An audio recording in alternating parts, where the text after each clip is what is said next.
taking off from what Rahul is saying, that the Prime Minister is citing the record of the Congress party and using that, extending that to say that this is what their real intention is, even though the manifesto itself per se does not use the word Muslim. So he's citing 3-4 examples in this interview with Rahul Joshi and Hari Prasad and Vilas Bhade. Number one is in the 90s. So the Prime Minister says before 1990, the Congress was completely opposed to reservation. They tried to suppress it. Then whatever commissions were formed, whatever committees they formed, their reports also started coming in favor of OBCs. They kept denying, rejecting and suppressing these views. But after the 1990s, because of vote bank politics, they felt like something must be done. So what was the first sin that they committed? In the 90s, they decided to classify Muslims as OBCs in Karnataka. Then he gives the example of what the Congress did in Andhra Pradesh. Then he, of course, cites the famous remarks made by Prime Minister Manmohan Singh at the NDC meeting in 2006. And he says, Prime Minister Modi, that all of this, the actions of the Congress in the past, leads him to believe, to draw the conclusion from the manifesto that they will take away reservation or quotas meant for OBCs and give it to Muslims. Now, the Congress party's contention is, nowhere is that mentioned in the manifesto. As far as Karnataka is concerned, Deve Gowda, who's now an ally of the BJP, introduced it first in 1995. As far as Andhra Pradesh is concerned, it was challenged in the courts and the courts finally gave their consent.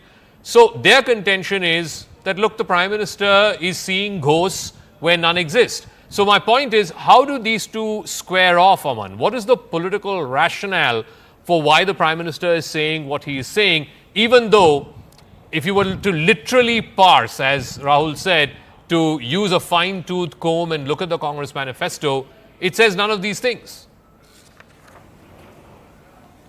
Well, Zaka, see, I think the Prime Minister's interview for the first time is telling us this composite picture. He says first to look at the manifesto. I think 4 points are being combined here by the Prime Minister. Number one, he says look at the manifesto. It speaks about, as Rahul Shivshankar was just saying, a fair share. They will ensure a fair share for the minorities in various opportunities in various sectors.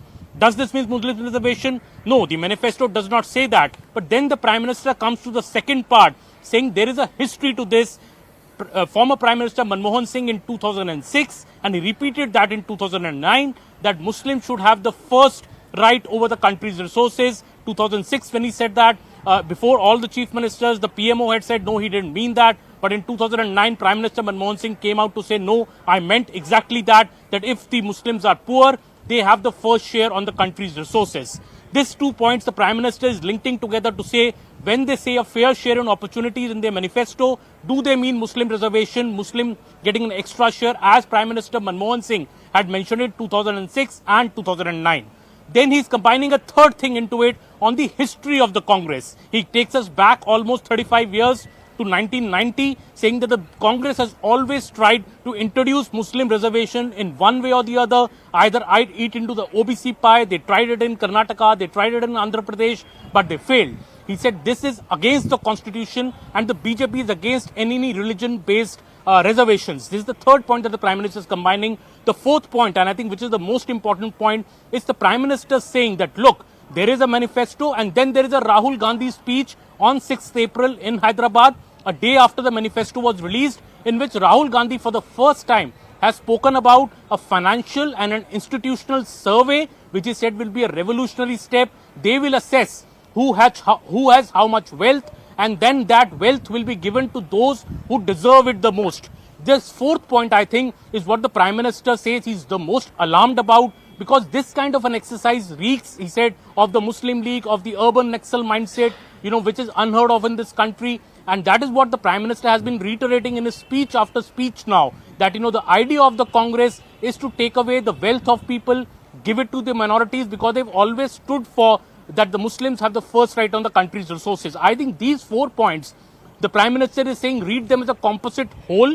Don't read just the manifesto 1 point. There is a history to this. Okay. There is a promise to this. And this is the fitrat of the Congress, as the Prime Minister, BJP leaders have been saying. And on the ground, Zaka, there is this sentiment, when I'm traveling on the ground in Uttar Pradesh, people in the villages are speaking about this now, that, will our wealth be taken away? Will it be whatever we've earned? Will this inheritance tax come in? What is this inheritance tax? So I think the Prime Minister's way of delivering this message in very, very simple language in public rallies is going down to the ground till the villages. And this is, I think, is really hurting the opposition camp in these elections.